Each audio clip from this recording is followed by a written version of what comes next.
Today's unpopular opinions are absolutely unhinged. I'm talking the kind of takes that make you stop mid-scroll and go, mate, what happened in your childhood?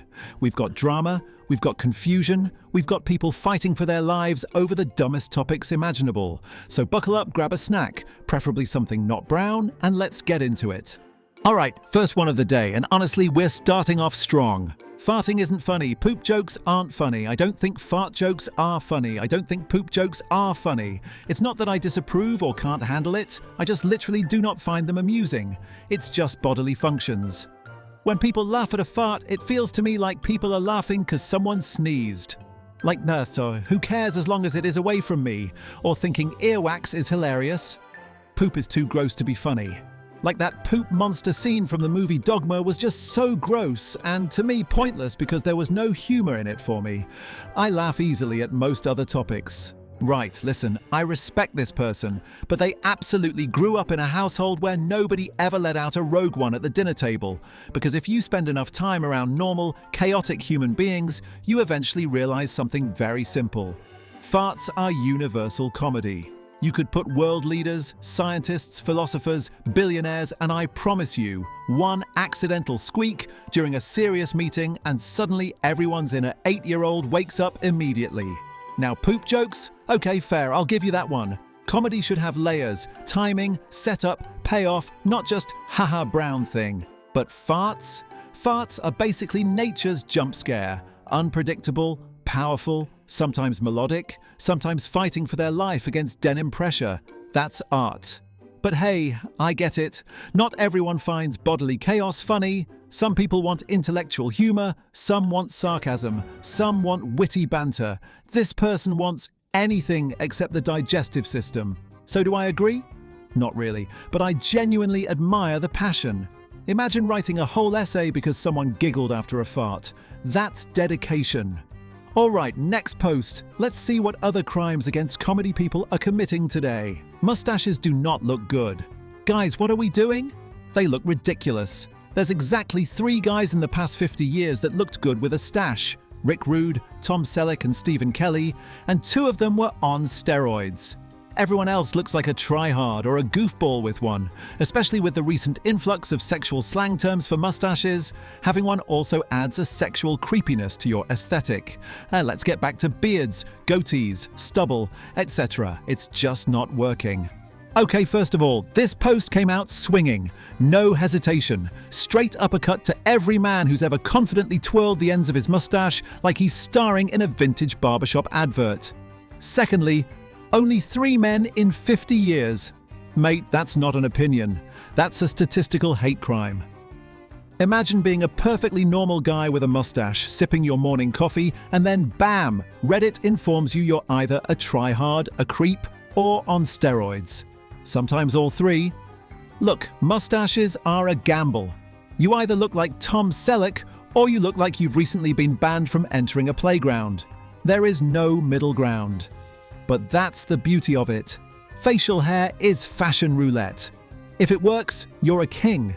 If it doesn't, well, you're suddenly Uncle Dave who shouldn't be left alone with the remote. Do I agree with this take? Not entirely. Some guys genuinely pull it off. Some guys absolutely do not. But to declare mustaches universally ugly? Bold move. Brave, slightly insane. I respect it.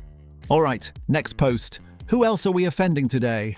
Dogs are extremely unpleasant. I wouldn't say I hate dogs because hatred is reserved for things I'm morally opposed to.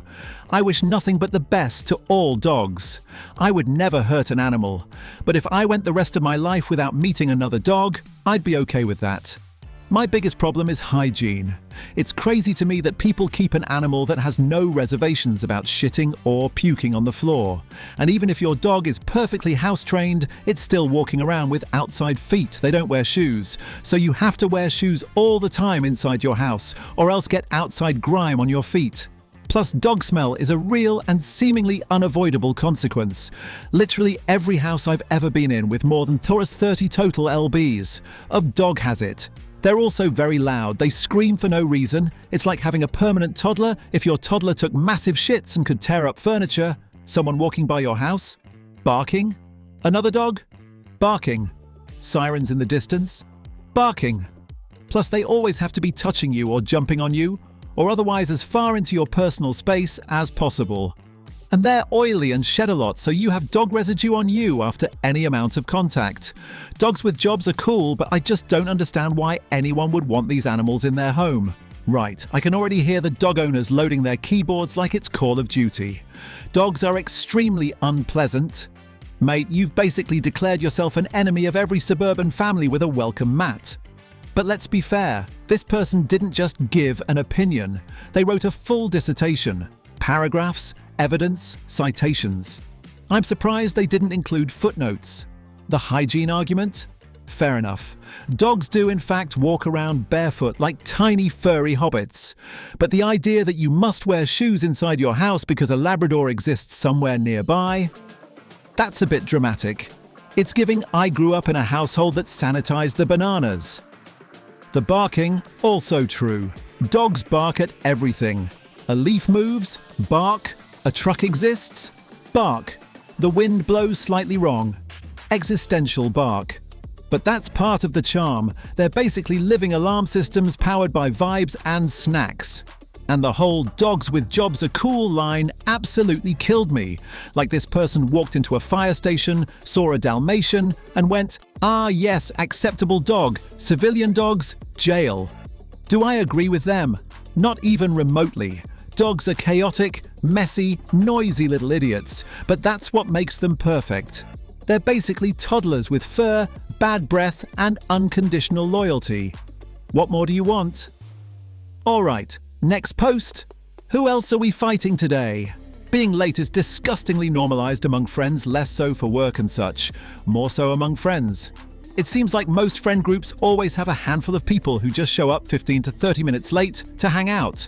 I find it incredibly disrespectful, mainly when they are consistently late. I think it's more normalized among friends because it's not professional in any way. Whenever I speak up and try to call them out for being consistently late and inconsiderate, it's casually brushed away. I can't fathom the idea of being late to anything, and I'm always apologetic on the rare occasion I am. Edit. Kids and buses are a different story. I don't have any friends who have to deal with either. I would understand if this was a reason. Okay, this one hits close to home because we all have that one friend who treats "I'll be there in 10" like it's a riddle from an ancient prophecy. Not a time estimate, a puzzle, a mystery. Could be 10 minutes, could be 40, could be next Thursday. And what absolutely kills me is the confidence. They stroll in like nothing happened. Sorry I'm late. Mate, you are not late. You are chronically delayed as a person. You are a walking traffic jam. The OP here? This is someone who shows up early to everything. This is someone who arrives at the restaurant before it even opens and just stands outside like they're guarding the building. Their biggest fear in life is being 5 minutes late and spontaneously combusting out of shame. And honestly, I kind of get it. Being consistently late is basically saying, my time is important, yours is flexible. It's social disrespect in casual mode. But also, I can't stop laughing at the edit. Kids and buses are a different story, like they're running a late acceptance tribunal. Ah yes, your tardiness is justified, you may pass. Do I agree? Kind of, yeah. Being late constantly is annoying, but some people operate on what we call vibes time. They don't schedule their life. They just spiritually arrive when the universe allows. And that concludes today's journey through the absolute battlefield known as our unpopular opinion. We've argued about mustaches, been attacked by dog dislikers, fought for punctuality, and somewhere in the middle we learned that farts are apparently a philosophical issue now. If you survived all that without throwing your phone, congratulations, you're built different. If you enjoyed this emotional roller coaster disguised as internet opinions, go ahead and tap the like button. Or don't. I'm not your dad, but I will silently judge you like the OP judges his late friends. And if you want more chaotic wisdom from strangers on Reddit, subscribe so I can whisper more nonsense into your ears tomorrow. Alright, I'm off. Stay safe, stay sane, and please, for the love of God, show up on time.